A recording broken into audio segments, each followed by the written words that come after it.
My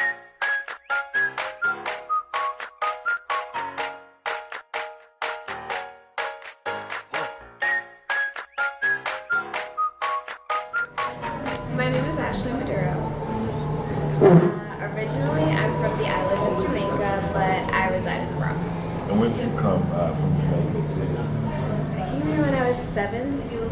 7, yeah. So what kept you busy as a young girl growing up in the Bronx? Well, I was the only child. I am an only child, and my mother always had me in activities. Always, whether it be dance, church, clubs. I spent a lot of time at the Natural History Museum. A lot of time. Yeah. More than I would like to. So you said you did some dancing. What type of dancing did you do? Classical ballet. I started in Jamaica when I was in the 1st grade, and I continued on in America at Ballet Tech, and then Alvin Ailey Dance School. So. Alvin Ailey? Yeah. That's impressive. Yeah, I had, I guess, connects. Yeah. So I got an audition and I got it. I know you're particularly fond of Misty Copeland. What has she represented to you? Misty Copeland is honestly like, if I knew about her when I was younger, when I was a young dancer, because I've had experiences being kind of the more athletic looking girl, the fuller looking girl, one of the only black girls, and so if I knew about her, if I knew that she was literally dancing on the floor beneath my school, it probably would have changed my life. At one point I wanted to go to Juilliard, but I was discouraged, and I think if I knew about Misty, I might have been at Juilliard today.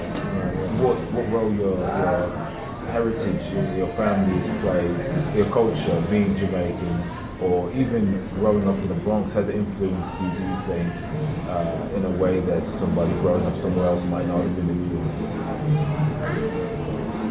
Wow, that's actually a really good question. I think it's,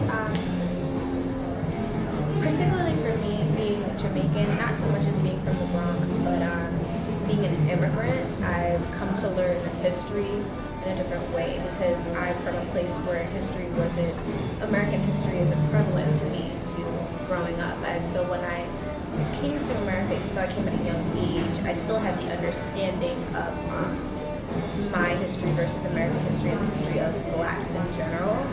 And so that's important to me in my understanding of the world as it is today and in America as it is today. My culture is a very rich culture in both food, athletics, music, that kind of thing. And so I think that plays into my life on a daily basis.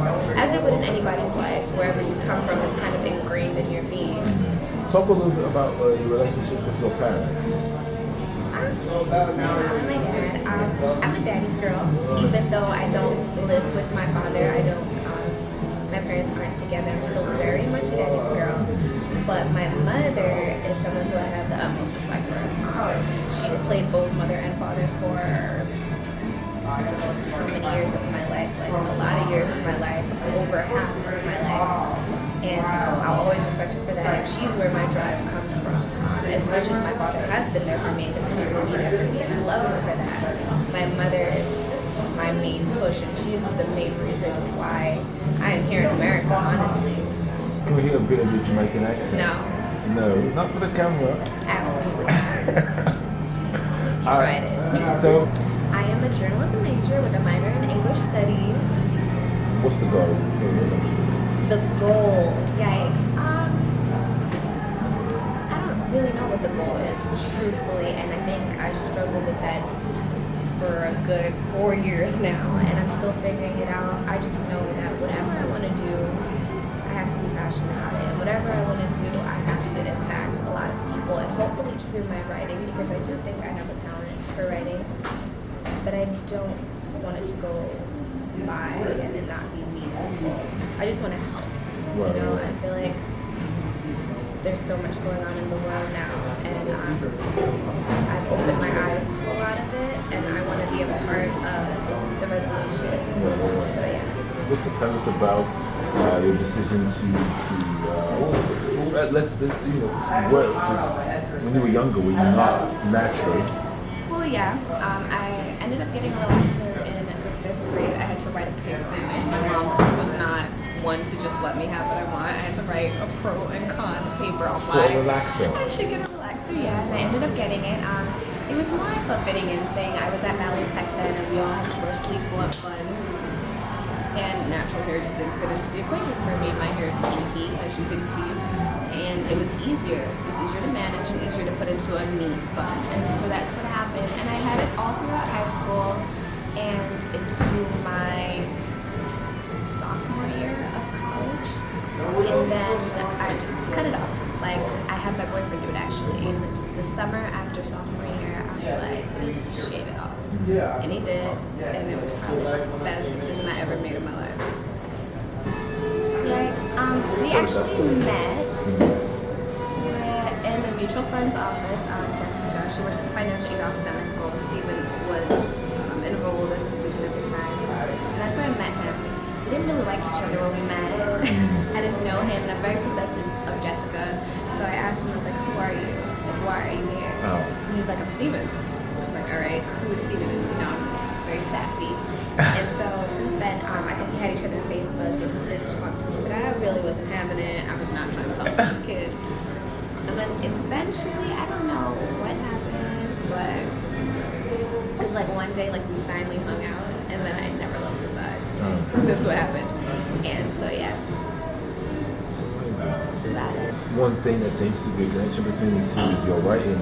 I know Stephen is a profound spoken word artist, and you are just as profound as he is. I think I'm better. Oh, you think you're better? I'm better. Is that so? No, he's amazing, and honestly, he's my biggest inspiration. But he was so inspiring. I remember before we started dating, I saw one of his shows, and I cried in a piece he did called The Death Poem. It was him, Brianna Vaughn, and Caitlin Aldridge, who's also one of my good friends. And I cried, and he continues to inspire me, even though he's not writing as much now. I always want him to. I can recite his poems word for word to this day. Yeah, it's amazing. But I'm better. Oh, if you say so. I'm better. You don't think good. I'm better? I've seen more. What are your favorite things to listen to? Genres, artists. Selection sucks. I'm not gonna lie. Sometimes I don't even want to listen to music because I'm like, you are just so mainstream, and you don't have any like cool music. Like my friend Brianna, my best friend, she listens to all kinds of crazy stuff, and she's who I go to for music. I'm so boring. I'm typical. I like Beyonce, I like Adele. I love Drake. I love Drake. Yeah. No, I have terrible music. My music selection is horrible. I think the only other thing that we didn't really mention is I really love community service. That's one of the big things for me, and I think it's about making an impact. And yeah, that's about it. I like makeup, and clothes, and fitness, and abs. I'm gonna get abs. You want abs? Is that what your goal is? That is my goal in life. To get, I want to be one big ab, honestly. Okay. We'll add that to the 5-year plan. Abs. Yeah. Abs for 5 years.